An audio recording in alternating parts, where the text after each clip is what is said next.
Nothing like a morning drive, huh? Especially when you actually stop for coffee this time. And play my song? Your song's first on the list, champ. Deal. Best day ever! The world, Jason Statham is the tough guy.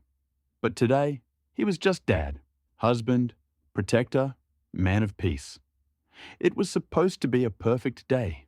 The kind of day that begins with soft sunlight dripping through the leaves, the smell of grass still damp from the morning dew, and the faint laughter of families gathered for a Sunday afternoon escape. Jason Statham wasn't a movie star that day. He wasn't the action hero the world knew.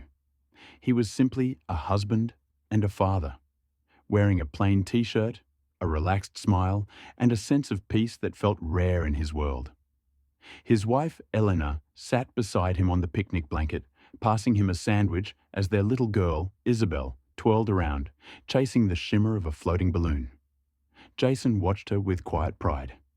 That warm, protective look only fathers have when they realize the world is bigger than fame.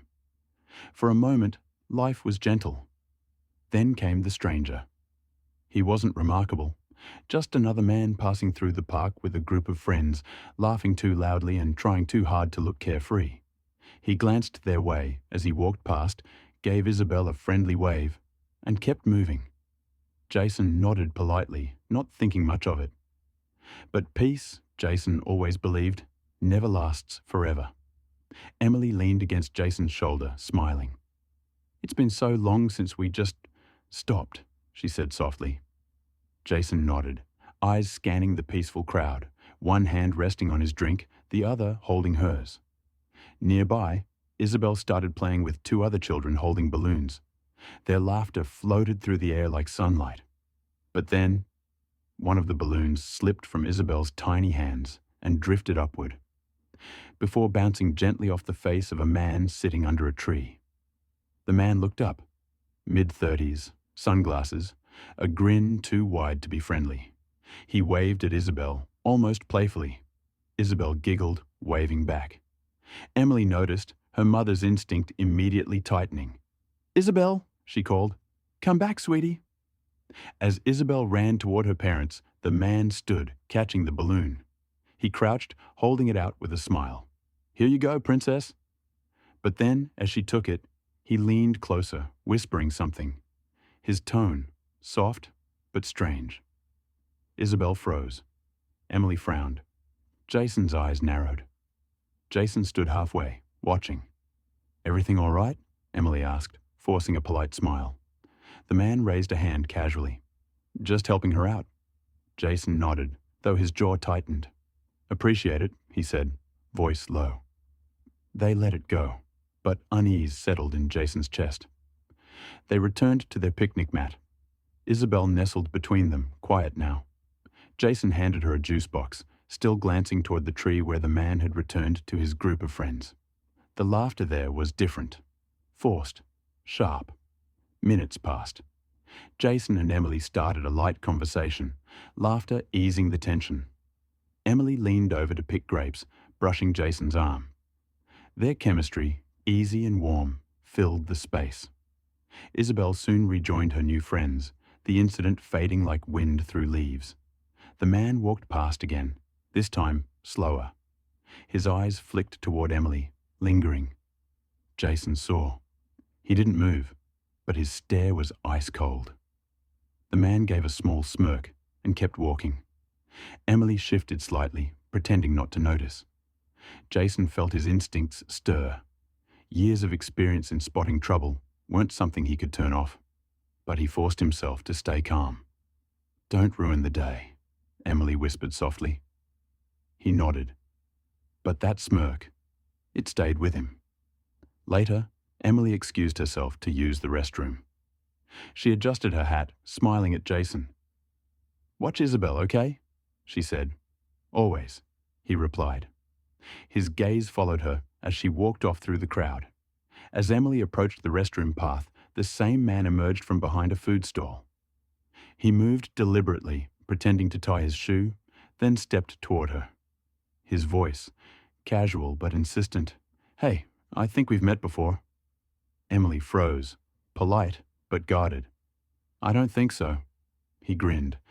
"Just wanted to talk, maybe get your number." You're stunning. She raised an eyebrow. I'm married. My husband's right over there.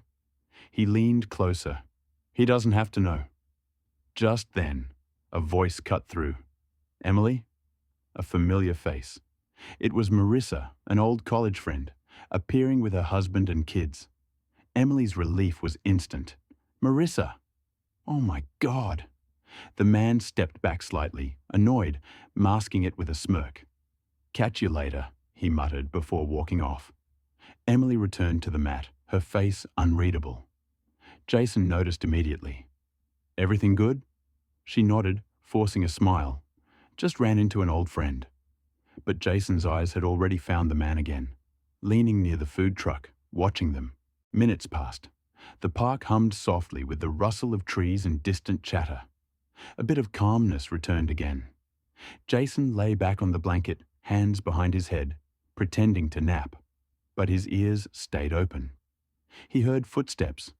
When Eleanor stood to throw away some paper plates, the same man and one of his friends strolled by again, casually, smiling, saying something small Jason couldn't quite make out.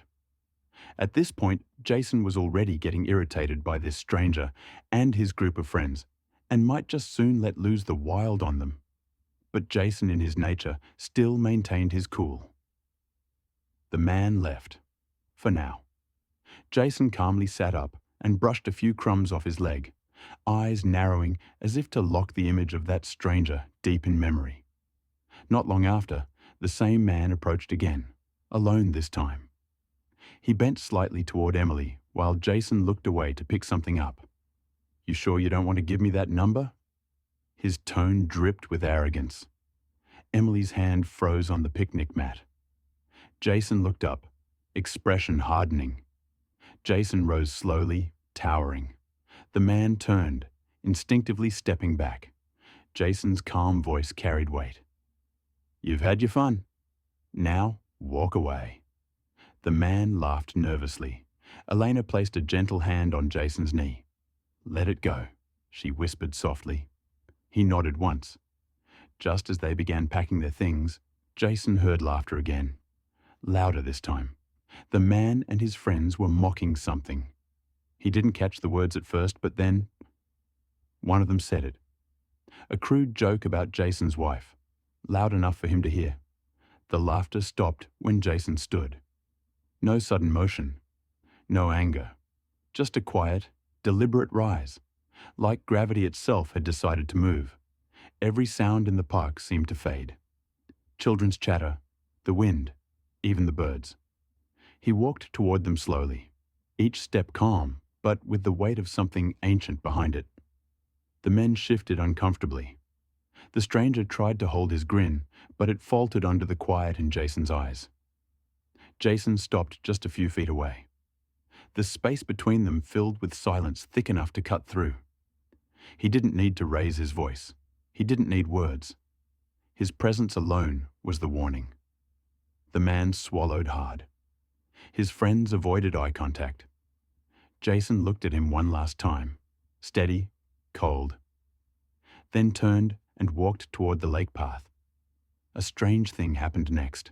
The man and his friends followed. Whether it was pride, stupidity, or the need to save face, no one could say. But they followed. Minutes later, the wind carried faint shouts from that direction.